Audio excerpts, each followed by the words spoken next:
Hello everyone, I am सुगम। Welcome back. तो कैसे हो आप सब? आई होप आप सब अच्छे होंगे।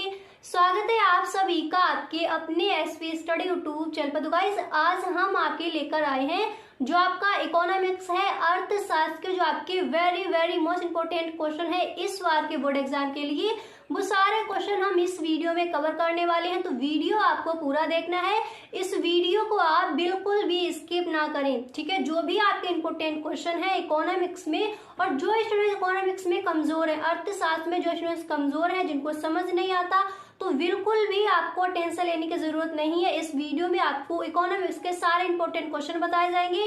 इसके बाद जो भी आपके मॉडल पेपर है, प्रीवियस ईयर क्वेश्चन है, उन पर भी डिस्कस किया जाएगा। तो इस वीडियो को आप पूरा देखें, वीडियो को आप बिल्कुल भी स्किप ना करें, तभी आपको अच्छे से क्लियर हो पाएगा कि कौन कौन से ऐसे क्वेश्चन है जो इस बार के बोर्ड एग्जाम के लिए इंपॉर्टेंट है। ओके, तो चलिए बिना टाइम वेस्ट के वीडियो को स्टार्ट करते हैं।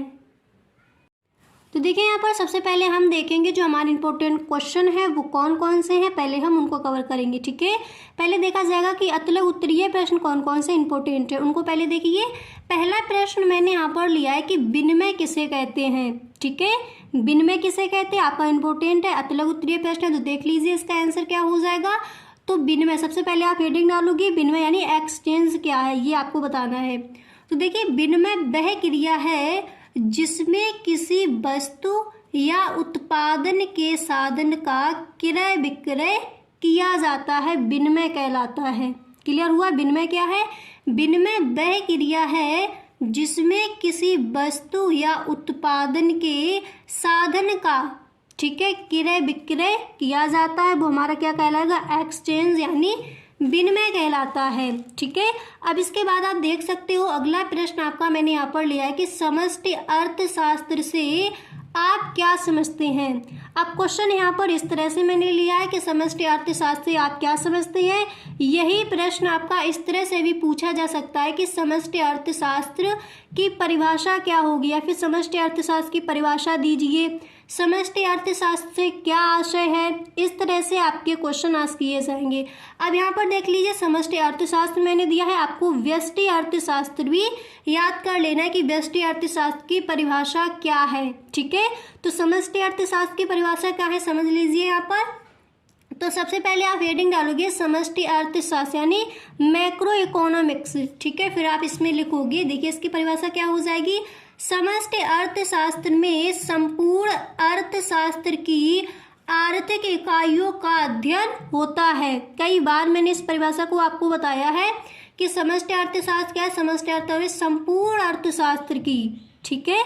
समष्टि अर्थशास्त्र को हम विशाल अर्थशास्त्र भी बोलते हैं, ओके। तो समष्टि अर्थशास्त्र में अर्थशास्त्र की आर्थिक इकाइयों का अध्ययन होता है, जैसे राष्ट्रीय आय यानी पूरी राष्ट्र की जो आय है उसका अध्ययन किसके अंदर करेंगे? समष्टि अर्थशास्त्र के अंतर्गत किया जाता है। तो राष्ट्रीय आय, कुल उपभोग, ठीक है। इतना आप लिखने के बाद यहाँ पर आप पूर्वविराम लगा दोगे। फिर आप लिखोगे कि समष्टि अर्थशास्त्र में समाज और समाज के व्यवहार का अध्ययन होता है। इस तरह से आपको समष्टि अर्थशास्त्र से आप क्या समझते हैं, इसका आंसर इस तरह से लिखोगे और ये हो जाएगा इसका आंसर। समझ आ गया? अब देख लीजिए अगला प्रश्न मैंने यहाँ पर लिया है कि आर्थिक समस्या किसे कहते हैं, यानी इकोनॉमिक्स प्रॉब्लम क्या है, ठीक है। आर्थिक समस्या को यहाँ पर समझिए। ये भी मैंने आपको कई बार बताया कि आर्थिक समस्या आखिर है क्या, दोबारा से समझ लीजिए। देखिए, विभिन्न आवश्यकताओं की पूर्ति करने के लिए सीमित साधनों के प्रयोग से उत्पन्न चयन की समस्या को आर्थिक समस्या कहते हैं। विभिन्न आवश्यकताओं यानी अलग अलग जो हमारी आवश्यकताएं हैं उनकी पूर्ति करने के लिए जो हमारे पास रिसोर्सेस हैं, जो साधन है, वो हमारे पास कैसे हैं? सीमित हैं, ठीक है। तो क्या दिया गया है? विभिन्न आवश्यकताओं की पूर्ति करने के लिए सीमित साधनों के प्रयोग से उत्पन्न चयन यानी चुनाव की जो समस्या उत्पन्न होती है उसी को हम आर्थिक समस्या कहते हैं, ठीक है। अब यहाँ पर देख लीजिए अगला प्रश्न मैंने यहाँ पर आपका लिया है कि सीमांत उपयोगिता क्या है। ठीक है, ये सारे प्रश्न आपके इंपॉर्टेंट है। सभी जो भी आपके क्वेश्चन है, सभी क्वेश्चंस के आंसर आपको अच्छे से तैयार कर लेने हैं। ठीक है, तो सीमांत उपयोगिता क्या है इसको समझिए। सबसे पहले आप हेडिंग डालोगे सीमांत उपयोगिता, फिर आप इसका आंसर लिखोगे। यानी किसी वस्तु की एक अतिरिक्त इकाई के, ठीक है, समझोगे सीमांत उपयोगिता किसे कहते हैं। किसी वस्तु की एक अतिरिक्त इकाई के प्रयोग से जो अतिरिक्त उपयोगिता मिलती है उसे ही हम सीमांत उपयोगिता कहते हैं। किसी वस्तु की एक अतिरिक्त इकाई के प्रयोग से जो अतिरिक्त उपयोगिता मिलती है उसे ही हम सीमांत उपयोगिता कहते हैं। क्लियर हुआ? अर्थात दोबारा से देख लो, एक अतिरिक्त इकाई के उपयोग से कुल उपयोगिता में, यानी एक अतिरिक्त इकाई की, वही बात यहाँ पर भी कहेगी, थोड़ा घुमाकर बता दिया गया है कि एक अतिरिक्त इकाई के उपयोग से कुल उपयोगिता में जो वृद्धि होती है उसे हम सीमांत उपयोगिता यानी MU कहते हैं। ठीक है, उसके बाद देखिए इस तरह से इसका आपको फॉर्मूला याद कर लेना है। ठीक है, अब इसके बाद यहाँ पर देख लीजिए अगला प्रश्न मैंने लिया है कि पूरक वस्तुएं किसे कहते हैं, यानी पूरक वस्तुएं क्या हैं। तो पूरक वस्तुएं यहाँ पर आप समझ लीजिए। सबसे पहले आप इस तरह से हेडिंग डालोगे कि पूरक वस्तुएं, फिर आप लिखोगे कि पूरक वस्तुएं वे वस्तुएं हैं जो किसी आवश्यकता को संयुक्त रूप से संतुष्ट करती हैं। ठीक है, पूरक वस्तुएं क्या है? पूरक वस्तुएं वे वस्तुएं हैं जो किसी आवश्यकता को संयुक्त रूप से संतुष्ट करती है, जैसे पेन और स्याही। ठीक है, पेन और स्याही ये कैसी वस्तुएं हैं? पूरक वस्तुएं हैं। ठीक है, आपको समझ आ रहा है। इसके बाद देख लीजिए थोड़ा और यहाँ पर आपको देख लेना है कि अन्य शब्दों में पूरक वस्तुएं ऐसी वस्तुएं हैं जिनमें एक वस्तु की मांग तथा दूसरी वस्तु की कीमत में ऋणात्मक संबंध होता है। अर्थात एक वस्तु की कीमत बढ़ने पर उसकी पूरक वस्तु की मांग कम हो जाएगी तथा कीमत कम होने पर पूरक वस्तु की मांग बढ़ जाएगी। तो इस तरह से इसका आंसर आप लिखोगे कि पूरक वस्तुएं क्या हैं। तो यहाँ पर एक बार आप दोबारा से देख लीजिए, अगर आपने स्क्रीनशॉट नहीं लिया है तो आप ले सकते हो। अगर आप साथ ही साथ लिखते जा रहे हो तो फिर देख लीजिए एक बार। अगर आपने साथ साथ लिख लिया तो कोई बात नहीं, अगर आपने नहीं लिखा है तो दोबारा से एक बार आप देख सकते हो सारे क्वेश्चंस। ठीक है, अब इसके बाद देख लीजिए कौन कौन से आपके क्वेश्चन हैं जो इम्पोर्टेंट है वो यहाँ पर आप देख सकते हो। इसके बाद देख लीजिए जो आपके इम्पोर्टेंट क्वेश्चन है यहाँ पर दिए गए हैं। नेक्स्ट क्वेश्चन मैंने यहाँ पर लिया है, आप देख सकते हो।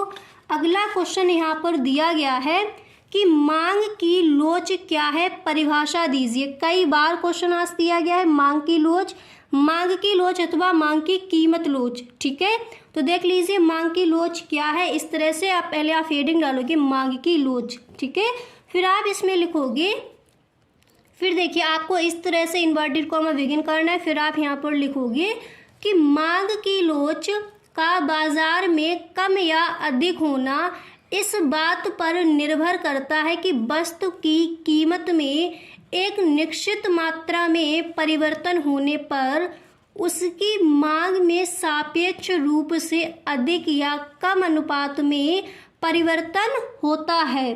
ठीक है, इस तरह से आपको लिखनी है मांग की लोच। आपको समझ आ गया मांग की लोच क्या है? एक बार दोबारा से पढ़ लीजिए।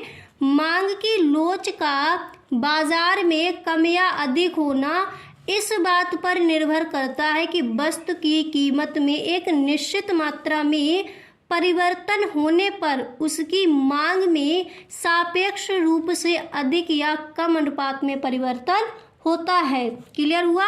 अब इसके बाद यहाँ पर आप देख सकते हो अगला प्रश्न आपका लिया गया है कि उत्पादन फलन किसे कहते हैं।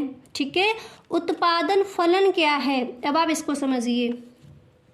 तो जब आप इसका आंसर लिखोगे कि उत्पादन फलन क्या है, तो इस तरह से आपको हेडिंग डालनी है। फिर आप इसमें लिखोगे कि उपादानों, ठीक है, उपादानों एवं उत्पादनों के फलनात्मक संबंध को उत्पादन फलन कहा जाता है। उपादानों यानी इनपुट्स और एवं उत्पादनों क्या हो जाएगा?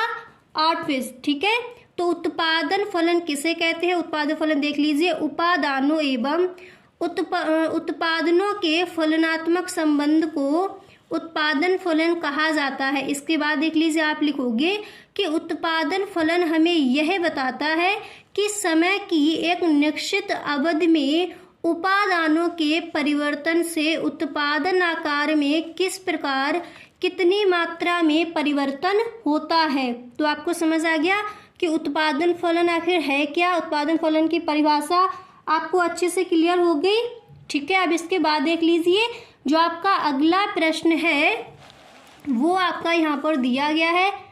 पहले आप देख लीजिए वाटसन के शब्दों में, ठीक है, उसके बाद आपको बताया जाएगा नेक्स्ट जो आपका क्वेश्चन है वो। एक बार देख लीजिए कि वाटसन के शब्दों ने, यानी वाटसन जो आपके अर्थशास्त्री हैं, उन्होंने उत्पादन फलन की परिभाषा को किस तरह से बताया। तो इन्होंने कहा है कि एक फर्म के भौतिक उत्पादन और उत्पादन के भौतिक साधनों के संबंध को उत्पादन फलन कहा जाता है। इन्होंने क्या बोला है कि एक फर्म के भौतिक उत्पादन और उत्पादन के भौतिक साधनों के संबंध को उत्पादन फलन कहा जाता है, ठीक है। अब इसके बाद आपका अगला प्रश्न है कि बाजार का क्या अभिप्राय है, और इस तरह से भी आपका यही प्रश्न पूछा जा सकता है कि बाजार का अर्थ लिखिए या फिर बाजार की परिभाषा दीजिए, बाजार से क्या तात्पर्य है, ठीक है। तो इस क्वेश्चन का आंसर आपको इसी तरह से लिखना है, आप यहाँ पर देख सकते हो। अगर ये प्रश्न आपका पूछा जाता है तो आंसर आप किस तरह से लिख कर आओगे, यहाँ पर देख लीजिए। सबसे पहले आपको हेडिंग डालनी होगी बाजार, फिर आप लिखोगे कि जनसाधारण की भाषा में बाजार का अर्थ उस स्थान से लिया जाता है जहाँ वस्तुओं के क्रेता और विक्रेता भौतिक रूप में एक साथ एकत्रित होकर वस्तुओं और सेवाओं का क्रय विक्रय करते हैं। ये तो आपको अच्छे से समझ आता हो कि बाजार यानी मार्केट आखिर है क्या, ठीक है। इसकी डेफिनेशन आप खुद से बनाकर भी लिख सकती हो, ठीक है। मैंने यहाँ पर बता दिया तो आपको समझ आ गया होगा कि बाजार का क्या अभिप्राय है। अब इसके बाद देख लीजिए गाइस, अगर आपको ये वीडियो अच्छा लग रहा है तो इस वीडियो को आप एक लाइक जरूर कर दें, और चैनल पर अगर पहली बार आए हो तो इस चैनल को सब्सक्राइब कर लेना, बेल आइकन को भी प्रेस कर देना ताकि वीडियो की जो भी नोटिफिकेशन है वो सबसे पहले आपके पास पहुंचे, ओके।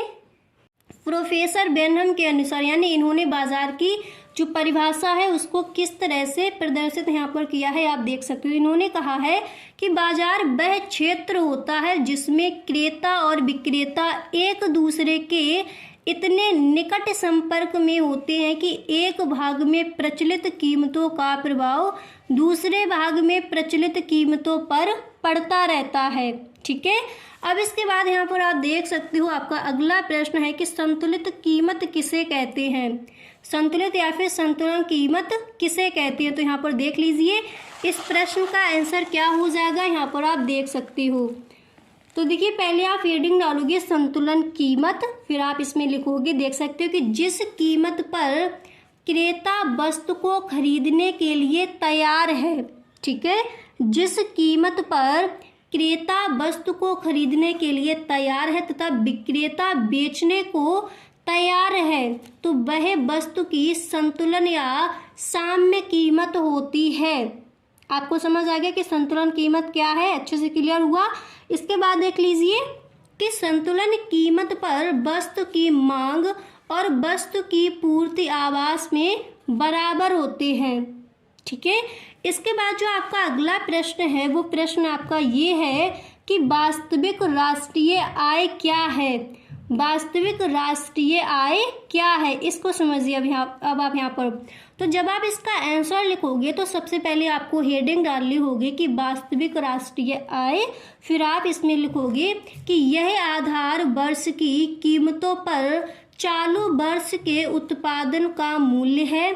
इसमें वृद्धि तभी दर्ज होती है जब चालू वर्ष की वस्तुओं एवं सेवाओं के उत्पादन में वृद्धि दर्ज हो, ठीक है। तो ये क्वेश्चन आपका पूछा तो नहीं जाता, पर मैंने आपको यहाँ पर बता दिया इस बार के बोर्ड एग्जाम में ये क्वेश्चन आपका आ सकता है, तो इसको भी आपको तैयार कर लेना है। ठीक है, मॉडल पेपर में ज़्यादा ये क्वेश्चन नहीं दिया जाता है, इसको ज़्यादा इम्पोर्टेंट ये आपका नहीं बताया जाता, फिर भी आपको ये तैयार कर लेना है इस बार के बोर्ड एग्ज़ाम के लिए। ठीक है, इस बार के बोर्ड एग्ज़ाम में ये क्वेश्चन आपका आ सकता है, इसीलिए इस वीडियो में इस क्वेश्चन को भी आपको बताया गया है। तो वास्तविक राष्ट्रीय आय क्या है, अच्छे से इस प्रश्न के आंसर को आपको तैयार करना है। ठीक है, अब एक बार दोबारा से आप पूरा देख लीजिए, जो भी आपका इंपॉर्टेंट क्वेश्चन है वो मैंने आपको लिखकर बताए हैं, तो एक बार आप देख लीजिए। अगर आप स्क्रीनशॉट लेना चाहते हो तो आप स्क्रीनशॉट भी ले सकते हो, नहीं तो अगर आप साथ साथ लिखते चले हो तो उसके लिए कोई बात नहीं, अगर आपने नहीं लिखा तो फिर आप यहाँ पर देख सकती हो।